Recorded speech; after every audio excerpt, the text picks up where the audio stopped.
అచ్చ తెలుగు కథలు వినడానికి విచ్చేసిన శ్రోతలందరికీ మీ కృష్ణమ్మ కథలు ఛానల్ తరపున స్వాగతం, సుస్వాగతం. ఈ వీడియోలో మీరు శ్రీమతి ఎద్దనపూడి సులోచనారాణి గారి నవల వెన్నెల్లో మల్లిక ఆఖరి భాగాన్ని వినబోతున్నారు. 48 గంటలు అత్యంత కష్టంగా గడిచాయి. విజయ్ ప్రాణగండంలోకి జారుతున్నప్పుడు అతను బయటపడడం కష్టమా అని అందరూ దిగులు పడుతున్నారు. అతనికి ఒక్కసారి స్పృహ వస్తే బావుండు. నువ్వెవరో నాకు తెలిసింది, నీ ధైర్యానికి నా జోహార్లు అని తను చెప్పగలిగే చిన్న అవకాశం తనకి దక్కుతుందా? తనెవరో తెలియకుండానే అతను ఒక జ్ఞాపకంగా మారిపోతాడా? ఆ 48 గంటలు వైజయంతికి తన చుట్టూ 100 ఉరితాళ్లు బిగిస్తున్నట్లు అనిపించింది.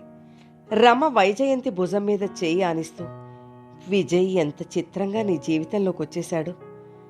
నిన్ను అతన్ని వదిలేయమని తిట్టాను, కానీ ఈ 2-3 రోజులకే అతనంటే నాకెంత మమకారం వచ్చేసింది. ఆ రోజు ట్రైన్ బ్లాస్ట్ అయినప్పుడు అతన్ని ఎంతో కష్టపడి రక్షించావు. విజయ్, నేనే పొరపాటు చేశానేమో. అతన్ని అలాగే ఉండనిస్తే పోయేదేమో.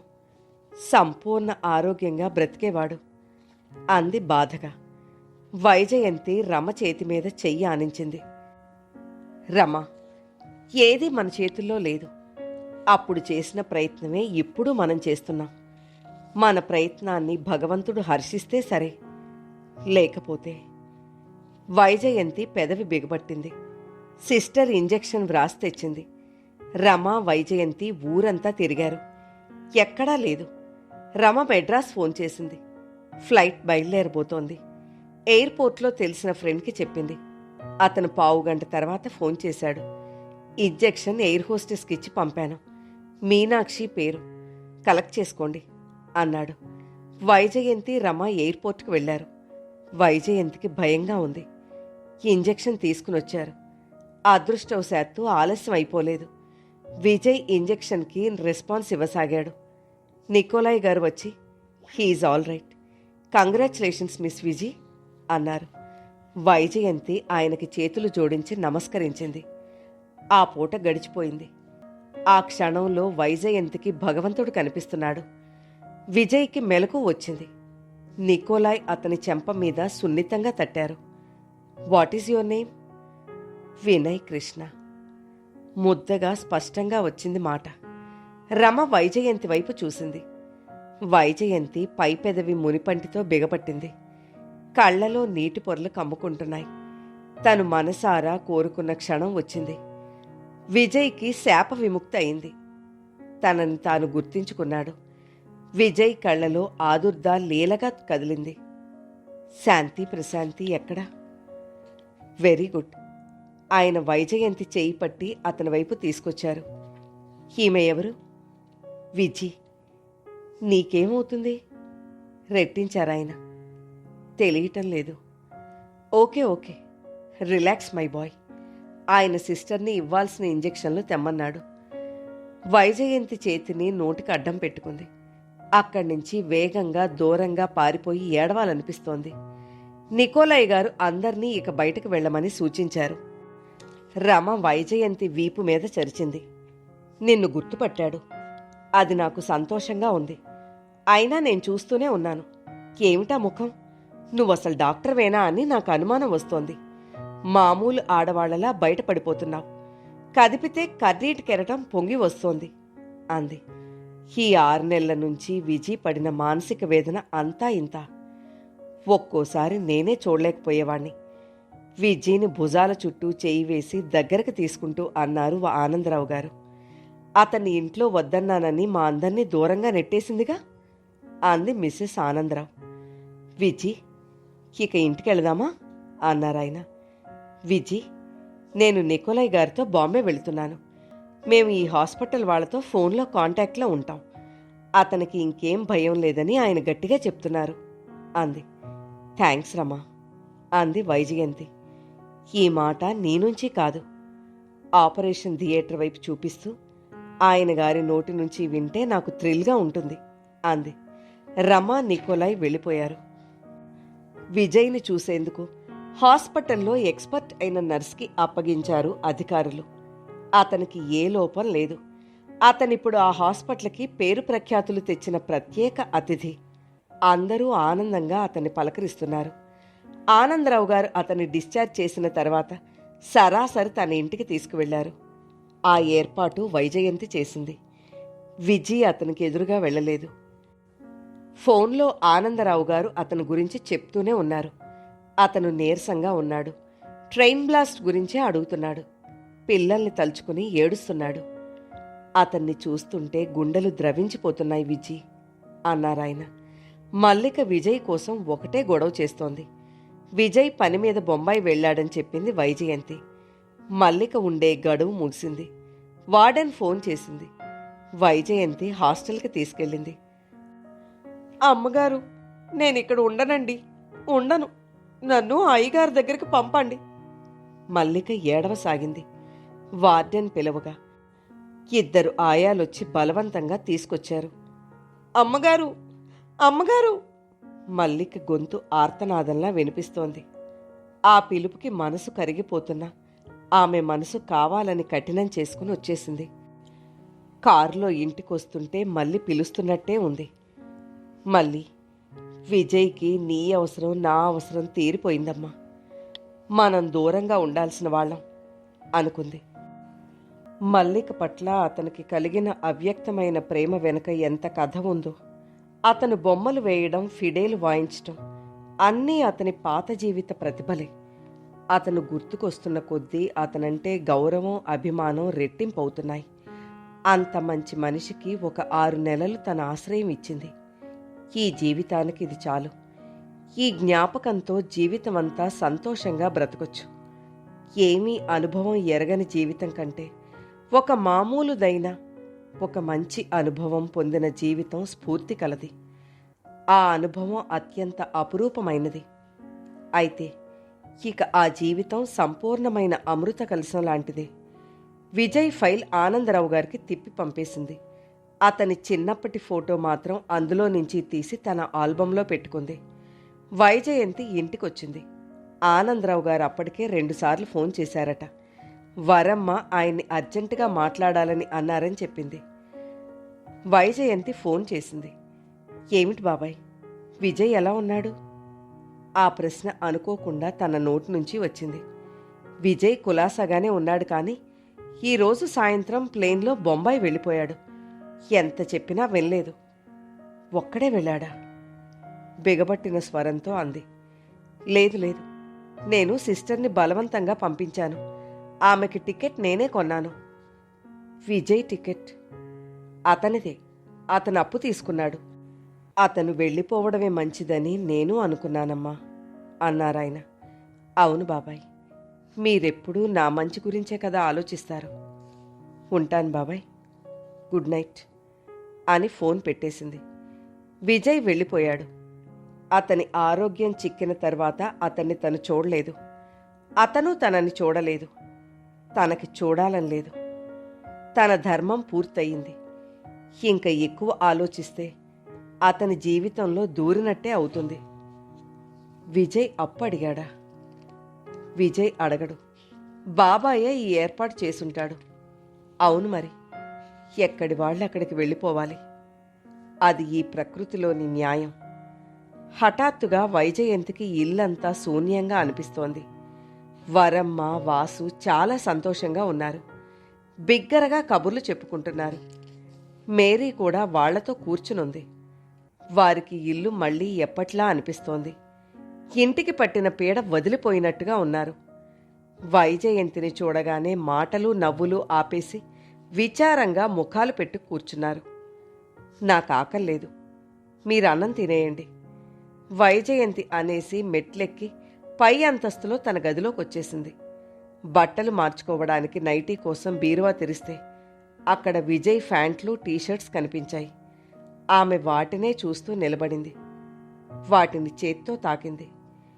విజయ్ పరిచయం ఒక జ్ఞాపకంగా మిగిలిపోవాలని అనుకుంది. అలాగే అయ్యింది. అన్ని జ్ఞాపకాలు తనకే. అతనికి ఇదేం గుర్తులేదా? మరి విజయ్ అని గుర్తుపట్టాడే. తర్వాత ఒక్కసారైనా అడగలేదు మరి. ఆమె వచ్చి టేబుల్ దగ్గర కూర్చుని ఆల్బమ్ తెరిచి చూసింది. అందులో విజయ్ ఫోటో ఉంది. ఆమె నిట్టూరుస్తూ ఆల్బమ్ మూసేసింది. తను వృత్తిని చాలా అశ్రద్ధ చేసింది. విజయ్ రాకతో తన జీవన గమ్యమే మారిపోయింది. మళ్ళీ తన దోవకి తాను వెళ్ళాలి. ఆమెకి ఎందువల్లనో తన వృత్తి పట్ల ఇదివరకంతటి ఉత్సాహంగా ఆసక్తిగా అనిపించడం లేదు. తనలో ఏదో సజీవమైన సమాధి అయినట్లు నిరుత్సాహంగా నిస్తేజంగా ఉంది. ఈ ప్రపంచం మరీ బోరుగా అనిపించసాగింది. బాబాయ్, నేనేమైనా చిన్నపిల్లనా? పెళ్లి చేసుకోవాలో అవసరం లేదో ఆలోచించుకునేంత తెలివి నాకు లేదంటావా? వైజయంతి అంది. ఆ రోజు ఆనందరావు గారి పుట్టినరోజు. వైజయంతి భోజనానికి రాకపోతే ఊరుకోనని ఆయన శపథం చేశారు. వైజయంతి, పేషెంట్స్ ఉన్నారు బాబాయ్, లంచ్కి రావడానికి కుదరదు అంది. ఈ 6 నెలలు వీళ్ల మీద నీ శ్రద్ధ ఏమైపోయిందమ్మా? నవ్వుతూ అడిగారు. శ్రద్ధ పోలేదు బాబాయ్. పరీక్షలప్పుడు టెక్స్ట్ బుక్స్ మాత్రమే ఏకాగ్రతగా చదువుతాం. ఈ 6 నెలలు అలాగే అయ్యింది అంది. ఓకే ఓకే, నేను కోరుకునేది, మీ పిన్ని ఆనందపడుతున్నది కూడా అదే. నీ ప్రాక్టీస్ మళ్ళీ 3 పువ్వులు 6 కాయలుగా వర్ధిల్లాలి. ప్రతిభావంతురాలైన డాక్టర్గా నీ అవసరం ఎంతమందికి ఉందో చూసావా? ఆమె వింటూ మౌనంగా ఉండిపోయింది. పోనీ లంచ్కి రాలేకపోతే రాత్రి భోజనానికి రా. మేమెలాగూ ఒంటిపూట భోజనం వాళ్ళమేగా, ఏకంగా రాత్రికే అందరినీ పిలుస్తాను అన్నారాయన. బాబాయ్ ప్లీజ్, నా కోసం మీరు ప్రోగ్రాం మార్చుకోవద్దు అంది. నాకు కూడా సాయంత్రమే బాగుంటుందమ్మా. అందరూ రిలాక్సింగ్గా వస్తారు. లంచ్ అంటే హాజరు వేసుకోవడానికి అన్నట్టు వచ్చి హడావుడిగా వెళ్ళిపోతారు. ఇదిగో మీ పిన్ని మాట్లాడుతుందట అంటూ ఫోన్ ఇచ్చారు. హలో విజీ, ఆవిడ ప్రేమగా పలకరించింది. ఏం పిన్ని, ఎలా ఉన్నావమ్మా? ఆప్యాయంగా అడిగింది. ఈ మధ్య పిన్ని బాబాయ్ కూడా తరచుగా అడుగుతున్నారు. నాకేమైంది పిన్ని, బాగానే ఉన్నాను. నువ్వు 10 కాలాల పాటు బాగా ఉండాలనే మా ఆశ. సాయంత్రం తప్పకుండా వస్తావు కదూ? చూస్తాను కాదు, తప్పకుండా రావాలి. నువ్వు రాకపోతే మీ బాబాయి నేను ఈ అతిథులని ఈ తిండి సరంజామాని వేసుకొని సరాసరి వ్యాన్లో నీ దగ్గరే దిగుతాం. నిజంగా చెప్తున్నాను సుమా, సీరియస్గా అంది. రండి పిన్ని అంది. కానీ ఆ అనడంలో మునుపటి ఉత్సాహం లేదు. ఇంతలో ఆనందరావు గారు ఫోన్ లాక్కుని మాట్లాడారు. సరే, పనిలో ఉన్నావేమో, డిస్టర్బ్ చేశామేమో, రాత్రికి తప్పక రావాలి, ఉంటాను అంటూ ఫోన్ పెట్టేశారు. వైజయంతి ఫోన్ పెట్టేసి గాఢంగా నిట్టూర్చింది. నిజంగా మనస్ఫూర్తిగా చెప్పినా వారు వినిపించుకోవడం లేదు. తనకసలు ఎక్కడికి వెళ్లాలనిపించడం లేదు. ఇల్లు, పేషెంట్స్, ఈ పరిధి చాలు అనిపిస్తోంది. పిన్ని బాబాయిలతో కూడా 5 నిమిషాలు వారి యోగక్షేమాలు మాట్లాడడం మినహా ఇంకా ఎక్కువగా మాట్లాడలేకపోతోంది.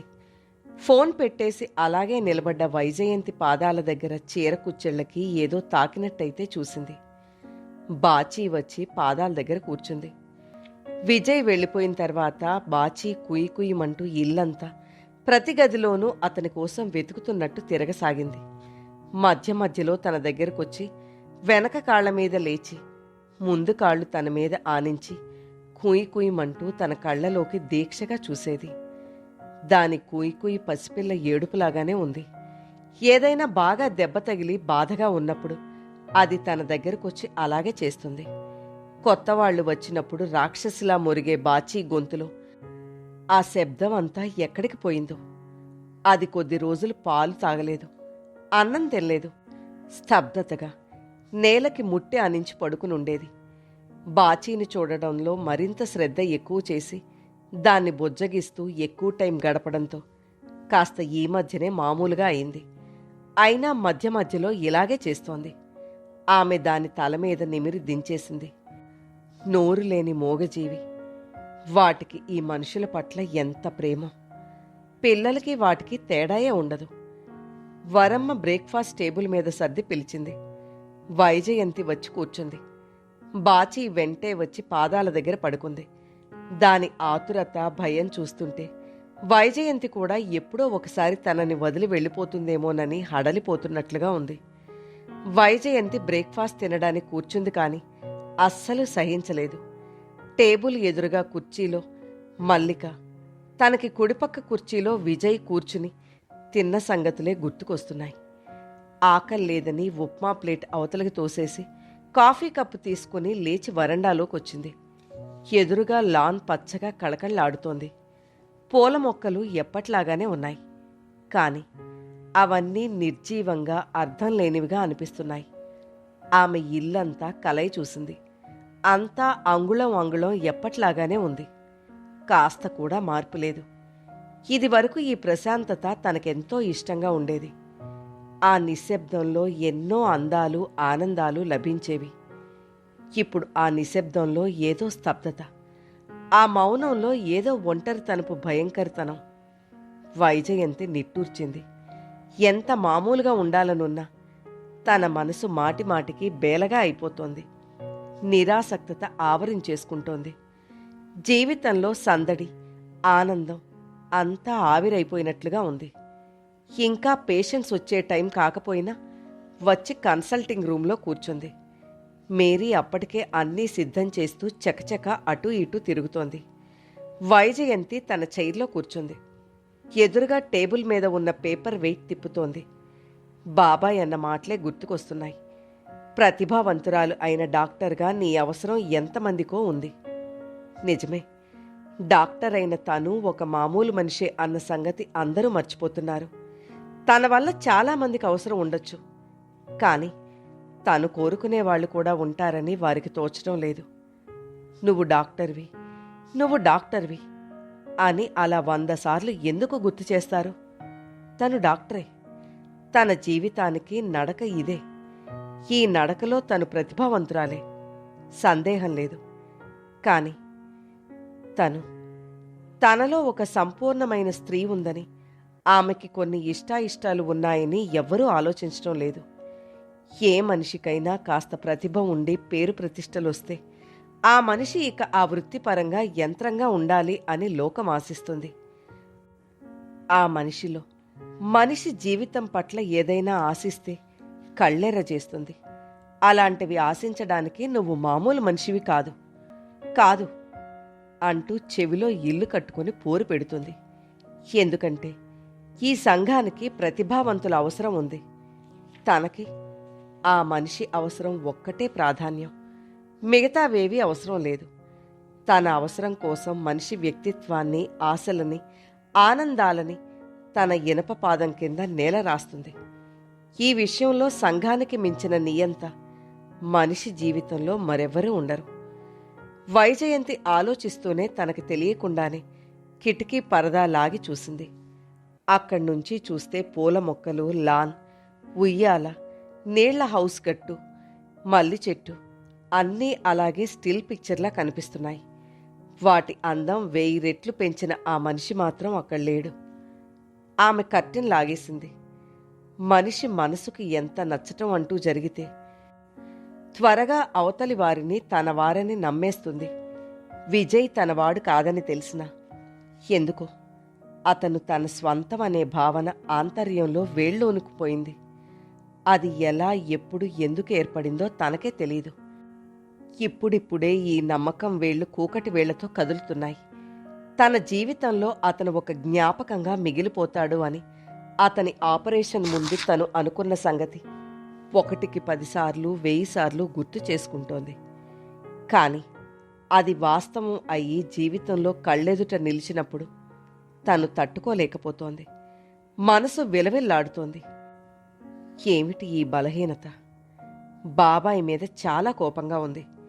విజయ్ ఆపరేషన్ అయిన తర్వాత, గత జీవితం గుర్తుకు వచ్చేసిన తర్వాత తనని మళ్ళా చూసి అతను ఎక్సైట్ అవ్వడం కానీ, ఆదుర్దా పడడం కానీ, ఎవరు అని ఆలోచించటం కానీ చేసి అలసట చెందకూడదని తను మొదట బాబాయ్ ఇంటికే అతన్ని తీసుకువెళ్లే ఏర్పాటు చేసింది. ప్రతిభావంతులైన 2 సిస్టర్స్ని షిఫ్ట్ సిస్టంలా అతని కోసం 24 గంటలు ఉంచింది. ట్రీట్మెంట్ వారికి ఆదేశించింది. ఫోన్ ద్వారా ఎప్పటికప్పుడు తను తెలుసుకుంటోంది. అతను బాగా కోలుకున్నాడని, నార్మల్ అయ్యాడని, బాగా ఆకలితో భోజనం చేస్తున్నాడని, సిస్టర్స్, పిన్ని, బాబాయ్ చెప్తుంటే విని ఆనందపడింది. అతను బాగా కోలుకున్న తర్వాత, ఇంకొక వారం అయిన తర్వాత అతను ఇక తట్టుకోగలడు, ఆరోగ్యవంతుడయ్యాడని మెడిహిల్ డాక్టర్ చెప్పిన తర్వాత అతన్ని కలుసుకోవడానికి నిర్ణయించుకుంది.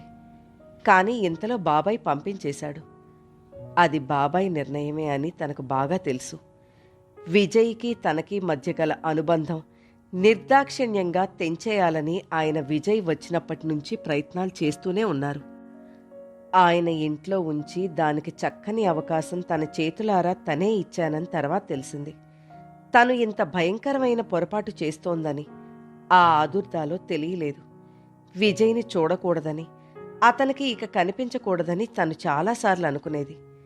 విజయ్ని ముఖాముఖి చూడాలి, అతనెవరో తనకు తెలియాలి. కాని మరలా విజయ్ని చూడకూడదు. అతనికి తను ఎవరో తెలియాల్సిన అవసరం లేదు. అతనికి తను ఒక్కతే కాదు, రమ సాయం చేయలేదా? నికోలాయ్ గారు సాయం చేయలేదా? ఆయనకి ఆపరేషన్ చేయడంలో తోడ్పడిన డాక్టర్స్ సాయం చేయలేదా? ఇలా పరిపరి విధాలుగా ఆలోచించేది. వాళ్ళందరూ అతనితో ఉండిపోవాలని అనుకుంటున్నారా? తను ఒక డాక్టరేగా, అతన్ని పేషెంట్గానేగా తను తీసుకొచ్చింది. కాని ఆ తర్కం మనసుకి ఎక్కడం లేదు. మనసుని చిత్రిక పట్టేస్తున్న బాధని భరించలేకపోతోంది. ఇప్పుడు ఇలాగే అనిపిస్తున్నది. కొద్ది రోజులు పోతే అదే అలవాటైపోతుంది.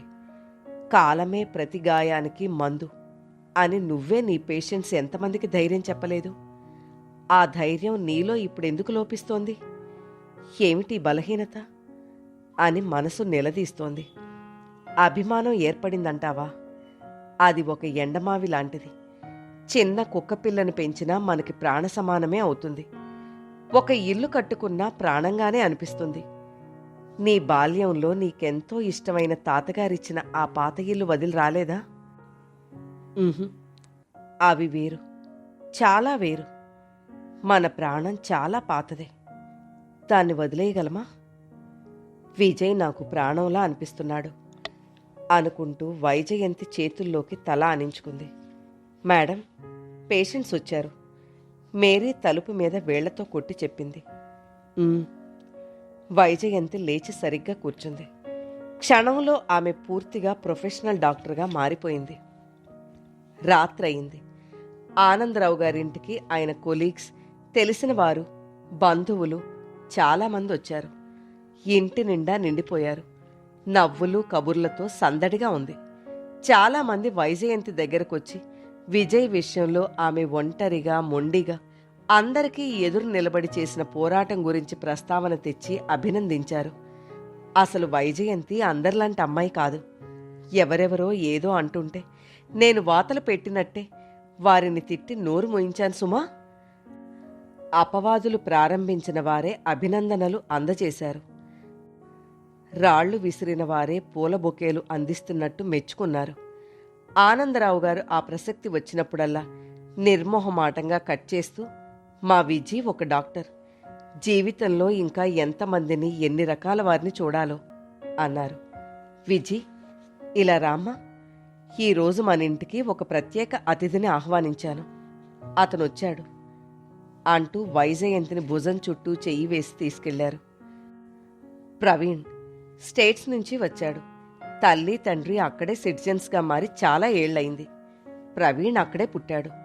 అమెరికాలో పుట్టిన మన ఇండియా అంటే చాలా ఇష్టం. ప్రవీణ్, నేను చెప్పానే, మా వైజయంతి డాక్టర్ అంటూ ఆమె డిగ్రీ వివరాలు గడగడా చెప్పేశారు. అతని గూర్చి వైజయంతికి చెప్పేశారు. అతను న్యూరో సర్జన్. ఎక్కడెక్కడ చదివాడో, చిన్న వయసులోనే ఎంత ప్రతిభ కనపరిచాడో ఆనందరావు గారు ఆమెకు చెబుతూ, ప్రభాకర్ రావు గారు వచ్చారు విజి, నువ్వు ప్రవీణ్తో మాట్లాడుతూ ఉండు. ప్రవీణ్, ఇప్పుడే వస్తాను అనేసి వెళ్ళిపోయారు. ప్రవీణ్ ఆమె కూర్చున్నారు.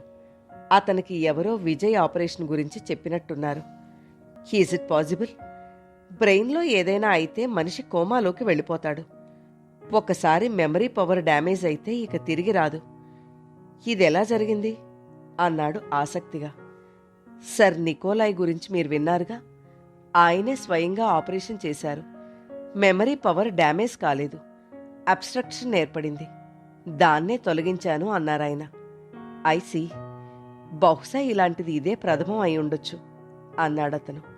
మనిషిని గురించి ఈ సైన్స్కి అందని విషయాలు ఇంకా ఎన్నో ఉన్నాయని నికోలాయ్ అంటారు. మనం తెలుసుకున్నది చాలా తక్కువ. ఇది ప్రారంభం మాత్రమే అన్నారు. ప్రపంచంలో ఎక్కడా కని విని ఎరగని అద్భుతాలు ఎక్కడో ఏదో మూల జరగడం మనం వింటూనే ఉన్నాం. ఈ ప్రపంచంలో జరగనిదంటూ ఏం లేదు అంది. ఇద్దరూ ప్రొఫెషన్ గురించి చాలాసేపు మాట్లాడారు. మీరు స్టేట్స్ ఎందుకు రాలేదు అన్నాడతను. నాకెప్పుడూ ఆ ఆలోచన రాలేదు. చదువైపోయింది. నాకున్నది బాబాయి పిన్ని మాత్రమే. వారిక్కడే సెటిల్ అయ్యారు. నేనిక్కడే చేరాను. ఉద్యోగమే చేద్దామనుకున్నాను. కానీ జాబ్లో ప్రాబ్లం వచ్చి వదిలేశాను. అది నా మంచికే జరిగిందని ఏడాది తర్వాత అర్థమైంది. అవును, ఒక్కోసారి అలాగే జరుగుతుంది. నేను 2 ఏళ్ల కిందట సమ్మర్లో ఇండియా రావాలని ఎంతో అనుకున్నాను. నాకొక మంచి సంబంధం చూశామని మా అంకుల్, అదే మా డాడీ బ్రదర్ చెప్పారు. లాస్ట్ మినిట్లో నేను మెట్ల మీద నుంచి స్లిప్ అయి పడ్డంతో కాలు స్ట్రెయిన్ అయి రాలేకపోయాను. ఇప్పుడు అనిపిస్తోంది భగవంతుడి నిర్ణయం నాకు తెలియలేదని. విజయ్ని ఇష్టంగా చూస్తూ అన్నాడు. మాట్లాడిన ఆ కొద్దిసేపులో విజయ్లో ప్రతిభ అతనికి అర్థమైంది. ఆనందరావు గారు వచ్చారు. ఆయన వెంట ఫ్రెండ్స్ ఉన్నారు. ఆయన వైజయంతిని, ప్రవీణ్ని అతిథులకి పరిచయం చేశారు. డిన్నర్ స్టార్ట్ అయింది.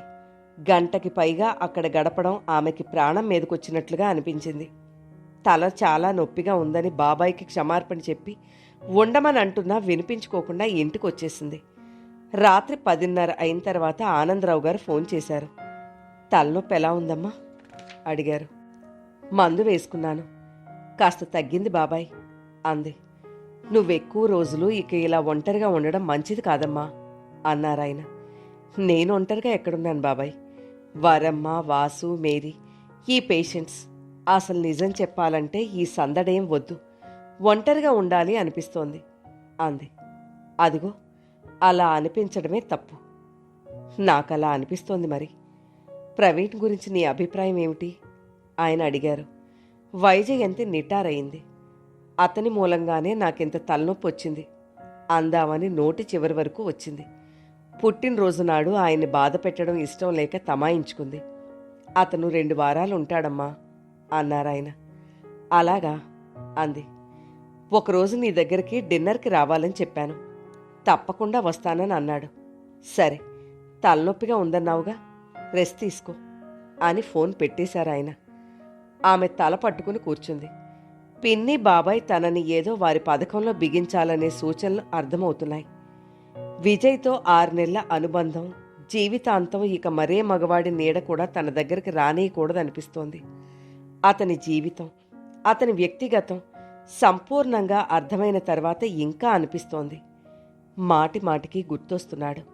బాబాయ్ అతనికి ట్రైన్ బ్లాస్ట్ అయిన తర్వాత తనే ట్రీట్మెంట్ చేయించి తనతో హైదరాబాద్ తీసుకొచ్చానని చెప్పారట. తన ప్రసక్తే తీసుకురాలేదని, కావాలనే ఆ పని చేశానని ఆయన నిర్మోహమాటంగా చెప్పేశారు. వైజయంతి ఆయన్ని ఏమీ అనలేకపోయింది. విజయ్ ఎలా ఉన్నాడు? ఆపరేషన్ అయిన తర్వాత అతనికి సరైన రెస్ట్, ఆహారం ఉండాలి. అవి లభిస్తున్నాయి. బాంబేలో నికోలాయ్ గారికి తెలిసిన డాక్టర్ గారిని అవసరమైతే కాంటాక్ట్ చేయమని నికోలాయ్ గారు స్వయంగా వ్రాసిచ్చిన లెటర్ అతనితో ఉందట. సిస్టర్ చాలా బాగా చూసుకుంటుంది. అనుభవం గల వ్యక్తి, పెద్ద ఆమె అంటారాయనే. అతనేం బాధపడుతున్నాడు? వైజయంతి వచ్చి మంచం మీద వెనక్కి వాలి పడుకుంది. పోస్ట్ ఆపరేషన్ జాగ్రత్త చాలా ముఖ్యం. అతని చేతిలో డబ్బుందో లేదో. అసలు అతన్ని సరాసరి ఇంటికి ఎందుకు తీసుకురాలేదు? ఎందుకు ఇలా అవివేకంగా ప్రవర్తించింది? చివరలో తన వంతు బాధ్యత తప్పించుకుందా?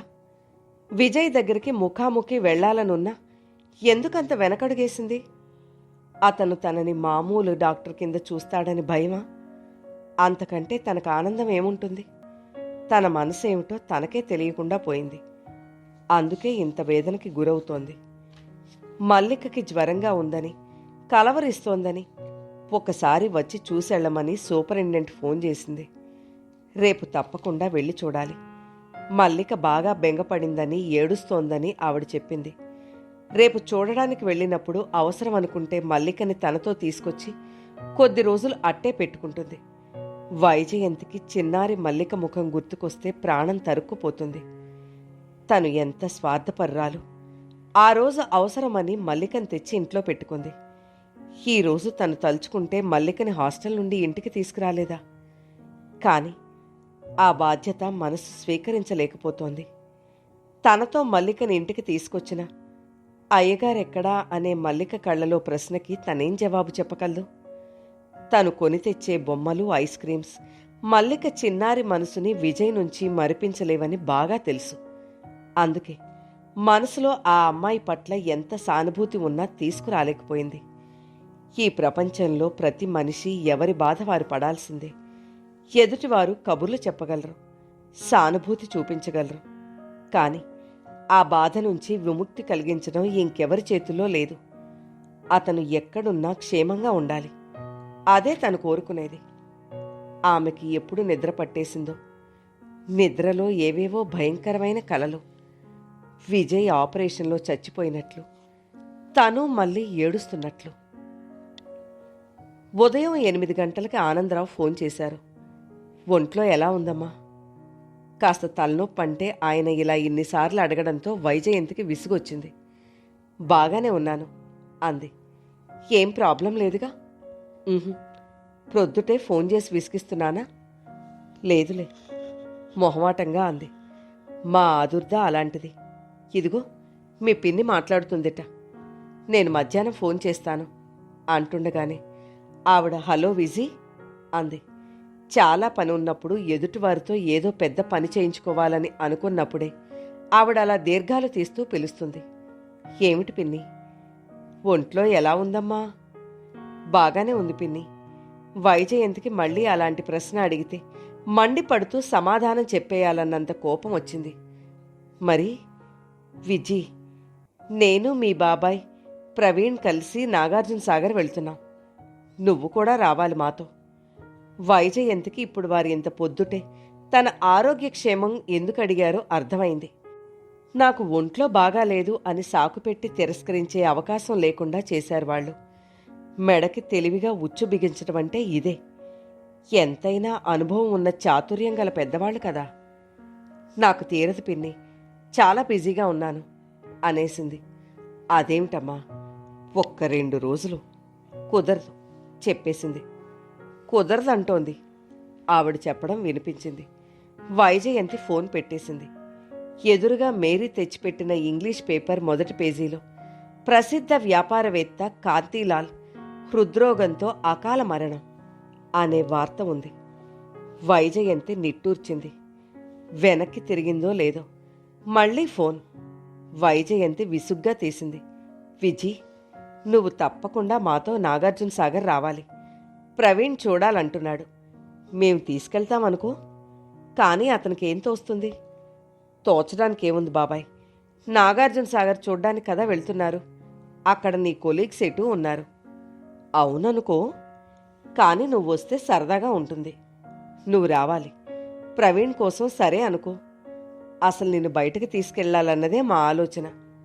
ఇప్పుడు రాలేను. కాదనొద్దు ప్లీజ్ విజీ, బంగారు తల్లి.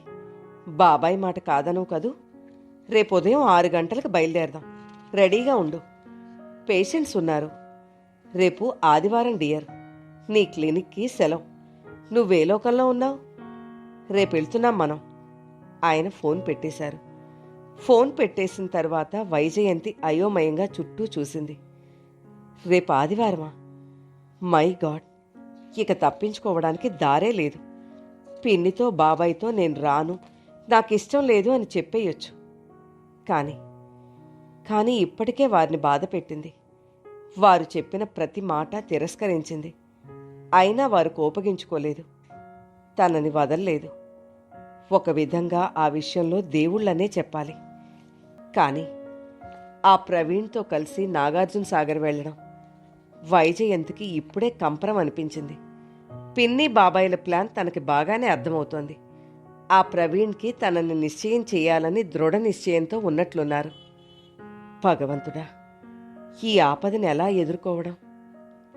విజీ, వాట్ ఏ సర్ప్రైజ్! ఉదయం ఫోన్లో నువ్వు సాయంత్రం బెంగళూరు వస్తున్నాను, ఎయిర్పోర్ట్కి ఎవరినైనా పంపు అంటే ఆశ్చర్యపోయాను. ఆశ్చర్య ఆనందాలు పట్టలేక వెంటనే కారు తీసుకుని నేనే బయలుదేరొచ్చాను. మా డ్రైవర్ తెలుసుగా, వాడికి ఆగమేఘాల మీద కారు నడపడం అంటే మహా సంతోషం. అనుకున్న టైంకి అరగంట ముందుగానే తీసుకొచ్చి ఈ ఎయిర్పోర్ట్ దగ్గర దించాడు. కారులోంచి దిగి ఎయిర్పోర్ట్ దగ్గరికి నడుస్తుంటే నాకు ఈ భూమి, చెట్లు ఇంకా గిర్రున తిరుగుతున్నట్లే అనిపించిందంటే నమ్ము.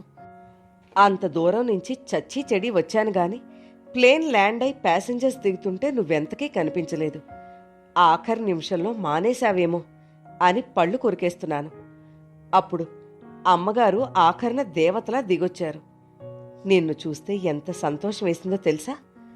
గబగబా అంది. రమ బెంగుళూరులో హోటల్ రూమ్ బుక్ చేయించింది. అమ్మ కూడా వస్తానంది. నేనే వద్దని చెప్పాను. ఆ కారు స్పీడ్కి ఆవిడకి బీపీ పెరిగి నేను ఎయిర్పోర్ట్కి బదులు ఆవిడని హాస్పిటల్కి మోసుకెళ్ళాలి. మంచి పని చేశావు అంది వైజయంతి. అవును, ఎందుకో ఈ మధ్య ఈ పెద్దవాళ్ళని చూస్తే నాకు చెడ్డ ఎలర్జీగా అనిపిస్తోంది అంది మళ్ళీ. రమ పఖాలను నవ్వింది. నవ్వుతూనే, అమ్మకి నువ్వొస్తున్నావని తెలీదు. తెలిస్తే నన్ను వదిలేది కాదు. నీకు మా అమ్మ ఒక మంచి ఫారెన్ రిటర్న్ సంబంధం చూసి రెడీగా ఉంచింది. వైజయంతి రెండు చెవులు మూసుకుంది. రమా, ఆపుతావా? ఈ కారు తలుపు తెరిచి నేను బయటకు ఉరికైనా. అయ్య బాబోయ్, నువ్వు అన్నంత పని చేసేట్టున్నావే, ఆగాగు. రమ భయంగా వారించింది. ఇద్దరూ హోటల్ రూమ్కొచ్చారు. వైజయంతి స్నానం చేసి వచ్చింది. ఇద్దరూ భోజనం చేస్తుండగా బాబాయి, పిన్ని ప్రవీణ్ గురించి తనని ఇబ్బంది పెట్టిన విషయం సవివరంగా చెప్పింది. రమ నవ్వసాగింది. ఒక పని చేయాల్సింది నువ్వు. మీ బాబాయిని, పిన్నిని, ఆ ప్రవీణ్ని తీసుకొని సరాసరి నా దగ్గరికి రావాల్సింది. మా అమ్మ, మీ బాబాయ్ నీకెవరినిచ్చి చేయాలో బలాబలాలు తేల్చుకునేవారు. వైజయంతి ఈ మాట వినగానే నవ్వింది. అమ్మయ్య, అలా నవ్వుతూ ఉండు. నీ ముఖంలో అలాంటి నవ్వు చూసి ఎన్నాళ్లయింది తల్లి అంది. సాయంత్రం ఇద్దరూ బజార్లు తిరిగారు. షాపింగ్ చేశారు. కబ్బన్ పార్క్ తిరిగి కారులో వచ్చి విధాన సౌదా మెట్ల మీద కూర్చున్నారు. రమకి వైజయంతి బాబాయ్ విజయ్ని పంపేసిన వైనం చెప్పింది. నీకు మతి పూర్తిగా పోయింది విజయ్. విజయ్ ఫోన్లో మెడిహిల్ డాక్టర్తో కాంటాక్ట్లో ఉన్నాడు. వారిని అడిగితే అడ్రస్ చెప్పేవారు కదా. వైజయంతి నిరత్తురాలైంది. నాకిది తెలీదు. ఏం తెలుసు? ఎక్కడున్నావు నువ్వు? నాకు అనుమానం నీలో డాక్టర్కి గ్రహణం పట్టేసిందేమోనని భయంగా ఉంది. అంత మొద్దువి ఎలా అయ్యావు విజయ్? విజయ్ ఎక్కడున్నాడో తెలుసా? తెలుసు. బొంబాయిలో ఫ్రెండ్ ఇంట్లో ఉన్నాడు. బాగా కోలుకున్నాడు. అతన్ని వేరే కంపెనీ వాళ్ళు తీసుకుంటామని అడుగుతున్నారు. ఆ కాంతిలాల్ చచ్చిపోయాడుగా. విజయ్ని ఇక వేటాడేవాళ్ళు ఉండరు. ఆ కాంతిలాల్కి 2 ఏళ్ల కిందటే ఈ హార్ట్అటాక్ వచ్చినట్లయితే విజయ్ ఫ్యామిలీ సుఖంగా ఉండేవారు. పద, పొద్దుపోయింది, వెళ్దాం. ఇద్దరూ హోటల్ రూమ్కొచ్చారు. రమ మధ్యాహ్నమే, ఎటూ వచ్చావు? నువ్వో పట్టాన నీ క్లినిక్ వదిలిరావు. ఆ ప్రవీణ్ వారం రోజుల వరకు హైదరాబాద్ వదిలి వెళ్ళడం అంటున్నావు. నువ్వెట్లాగూ నా దగ్గర దాక్కోవడానికే వచ్చావు. మనం ఊటీ వెళ్ళొద్దాం పద. నేను వెళ్ళి చాలా రోజులైంది అంది. వైజయంతి కాదనలేదు. మధ్యాహ్నం రమ ఇంటికి ఫోన్ చేస్తే వైజయంతి పినతండ్రి వైజయంతి వచ్చిందా అని ఫోన్ చేశారేమిటి అని అడిగింది తల్లి. వైజయంతి చేతిలో రమ ఇచ్చిన ఫోన్ నెంబర్ కాగితం ఉంది. అరగంట నుంచి దాని మీదనే ఆమె కళ్ళున్నాయి. ఒక్కసారి విజయ్ గొంతు వినాలని ఎంతగానో అనిపిస్తోంది. చేసి ఏం ప్రయోజనం? ఈ బలహీనతని అంకురంలోనే చిదిమేయాలి అనుకుంది. ఇది అంకురంగా ఉందా? ఎప్పుడో మానులా పెరిగి తన మనసంతా ఆవరించుకుంది. ఆమె చేయాలా వద్దా అని ఆలోచించి చివరికి చేసింది. ఇంత బలంగా అనిపించినప్పుడు చేసేస్తే ఆ బాధ అంతటితో తీరిపోతుంది. వైజయంతి నెంబర్ అడిగింది. ఆపరేటర్ 1 minute అని కనెక్ట్ చేసిచ్చింది. ఫోన్ అవతల రింగ్ అవుతున్న శబ్దం. హలో, ఎవరో పలికారు. May I speak to Shekhar please అడిగింది. 1 minute అని శేఖర్ అని పిలవడం వినిపించింది. ఒక్క క్షణం తర్వాత ఫోన్లో ఎస్ శేఖర్ హియర్ అని వినిపించింది. హలో హలో అంటున్నాడు. వైజయంతి పెదవి బెగపెట్టింది. అతని మాట స్పష్టంగా ఉంది. అందులో ఇదివరకటి తడబాటు, మధ్యలో స్తబ్దతగా గుర్తురానట్లు ఆగిపోవడం లేదు.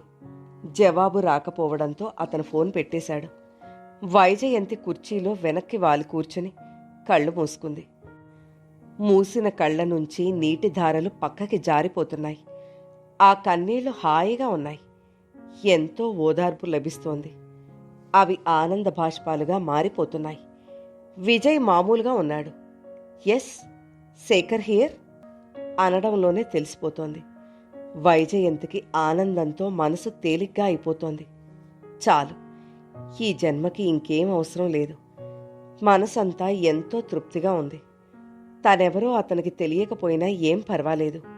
అతను క్షేమంగా మామూలు మనిషిలా జీవితం గడుపుతూ కులాసాగా ఉన్నాడు. అది 1,00,000 ఐశ్వర్యాల కన్నా ఆనందంగా ఉంది. ఆ సంతోషం కొండంతగా అనిపిస్తోంది. రమ, వైజయంతి ఊటీ వెళ్ళి అక్కడ 4-5 రోజులు గడిపి అట్నుంచి కోయంబత్తూర్ మీదుగా మద్రాసు వెళ్లారు. చాలా రోజుల తర్వాత ఇద్దరూ చదువుకునే రోజుల్లోలాగా హాయిగా నిర్విచారంగా తిరిగేశారు. మద్రాసులో రమ ఫ్రెండ్స్ ఉన్నారు. వారు సౌత్ టూర్ పోదాం రమ్మన్నారు. మా అమ్మ చంపేస్తుంది అంది రమ. మేం వచ్చి చాలా రోజులైంది, ఇంటికెళ్ళిపోవాలి అంది వైజయంతి.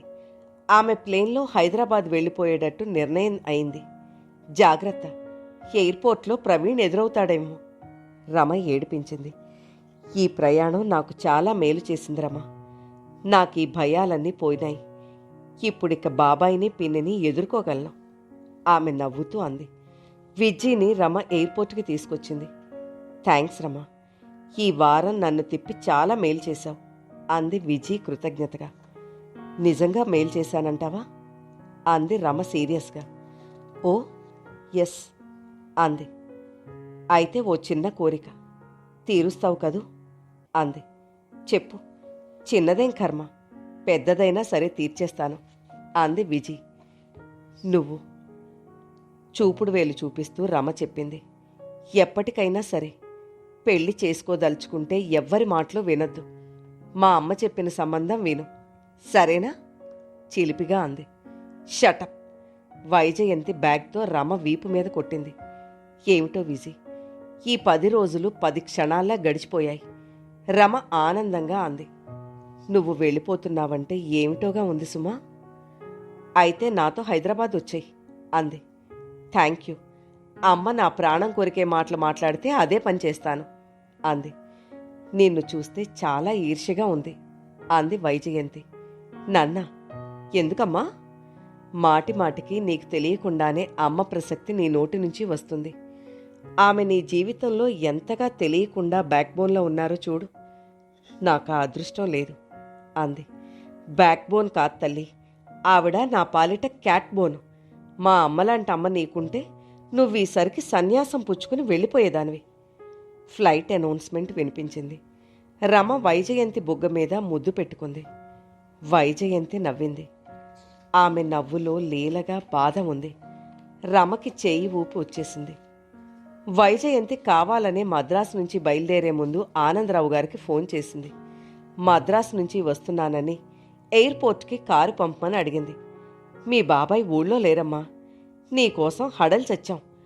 ఊటీలో రమా నువ్వు కనిపించారని విష్ణు గారు చెప్పిన తర్వాత స్థిమితపడ్డాం. అయినా నాగార్జున సాగర్ వెళ్దాం రమ్మంటే అలా చెప్పా పెట్టకుండా కంటికి కనిపించకుండా వెళ్ళిపోయావేమిటే అమ్మాయి. ప్రవీణ్ ముందు మా తల కుట్టేసినట్టు అయింది. నేను వస్తున్నానుగా పిన్ని అంది. నీకోసం ఆ పిల్లల హాస్టల్ సూపరింటెండెంట్ 2 సార్లు ఫోన్ చేసింది. ఆ మళ్ళీ చావు బతుకుల్లో ఉందట. చాలా సుస్థి చేసిందట. ఇప్పుడెలా ఉంది? ఆదుర్దాగా అడిగింది. ఏమో, ఎవరికి తెలుసు? ఆ ప్రవీణ్. ఉంటాను పిన్ని. వైజయంతి ఫోన్ పెట్టేసింది. మల్లికకి చాలా సుస్థి చేసిందా?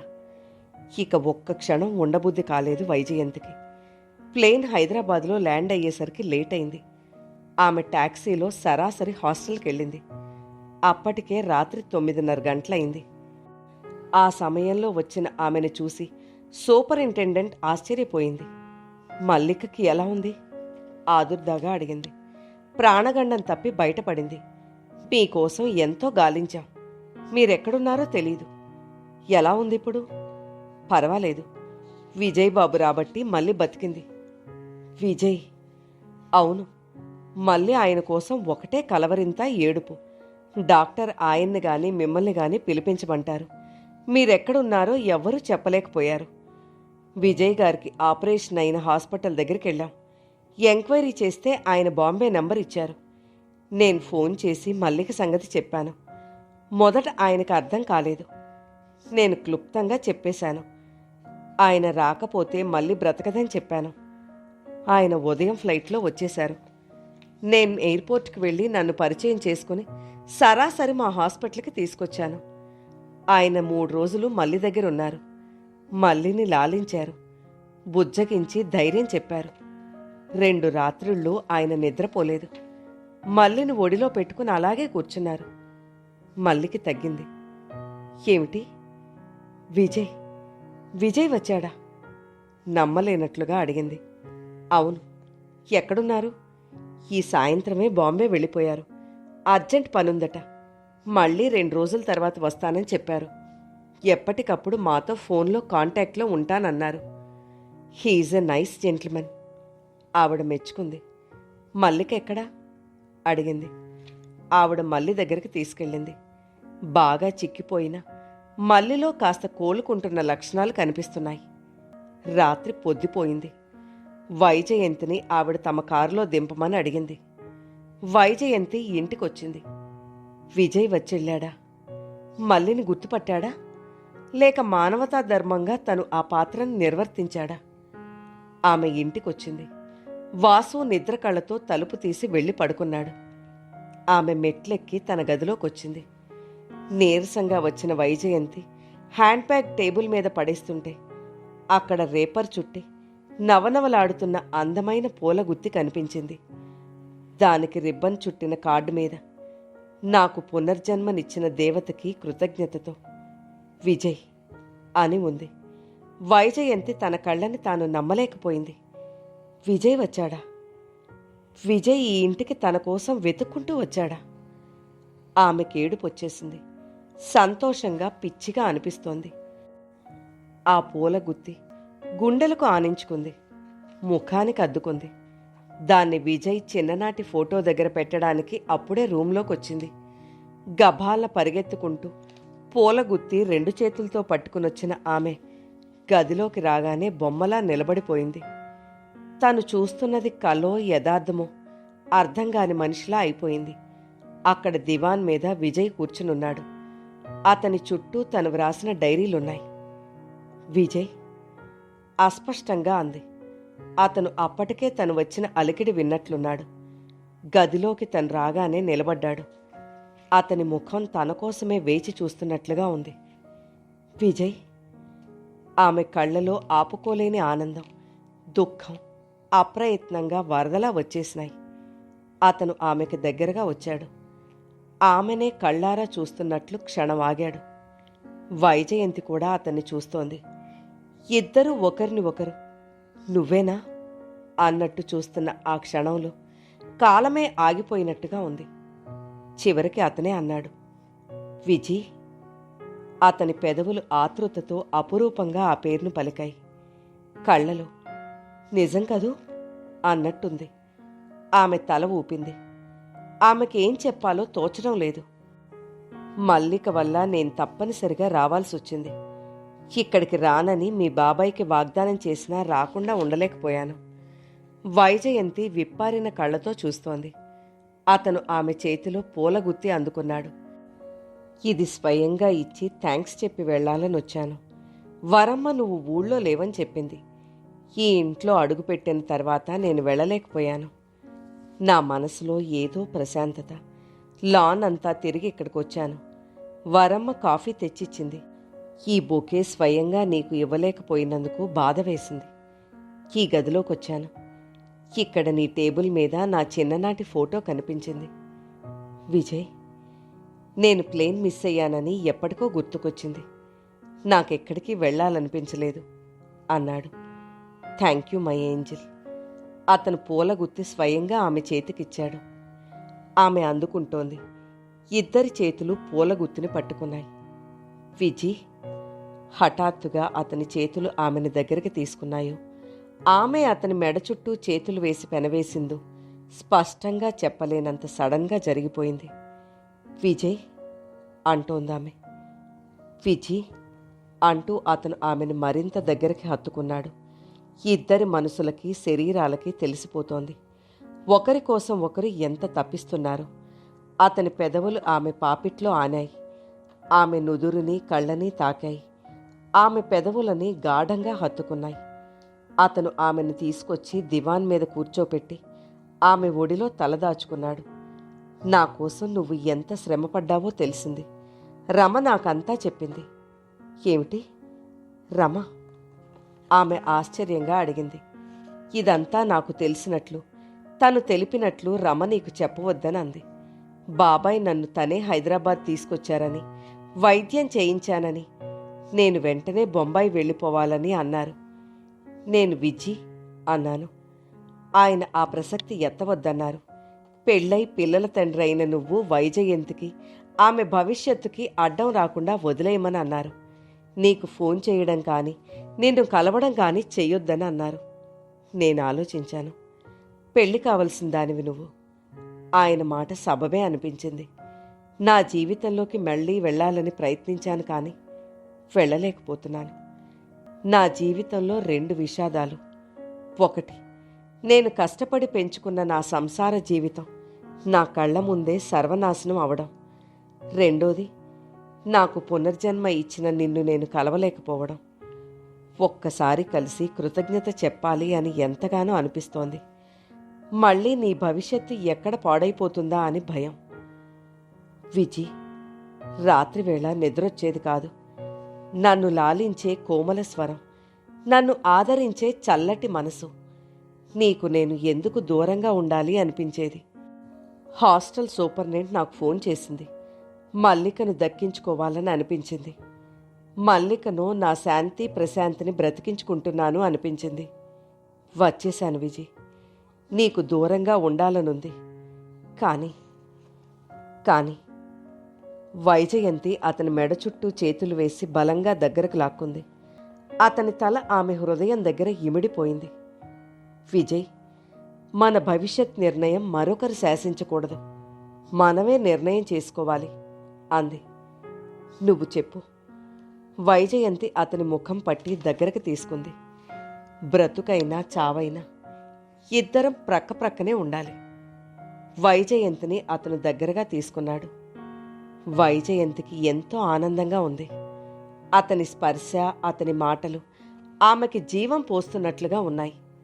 వైజయంతి, విజయ్ రిజిస్టర్ మ్యారేజ్ చేసుకున్నారు. ఆనందరావు గారు పెళ్లికి రాలేదు. రమ వచ్చింది. రష్యా నుంచి నికోలయ్ గారు గ్రీటింగ్స్ పంపారు. హనీమూన్కి రష్యా రమ్మని ఆహ్వానించారు. మొత్తానికి నేను ఆ రోజు విజయ్కి 1000 రూపాయలు అప్పు ఇవ్వకుండా ఉంటే ఈ పెద్ద మనిషి నా స్వంతం అయి ఉండేవాడు. దేనికైనా అదృష్టం ఉండాలి అంది రమ. విజయ్, వైజయంతి మల్లికని లీగల్గా దత్తత తీసుకుని ఇంటికొచ్చారు. మల్లిక చెరో చెయ్యి పట్టుకొని విజయ్, వైజయంతి గుమ్మంలో కాలు పెడుతుంటే, ఆగండి, గృహప్రవేశం అలా కాదు చేయాల్సింది అంటూ వరమ్మ ఎర్రనీళ్లు వారి చుట్టూ తిప్పి పారబోసింది. ముగ్గురు ఇంట్లోకొస్తుంటే స్వాగతం అని వ్రాసి మేరీ అట్టలు పట్టుకుంది. వాసు ఆనాడు విజయ్ వేసిన 3 కుందేళ్ల ముఖాలతో ఉన్న డ్రాయింగ్ 2 చేతులతో పట్టుకొని ఎదురొచ్చాడు. వైజయంతి నవ్వేసింది. విజయ్ కూడా నవ్వాడు.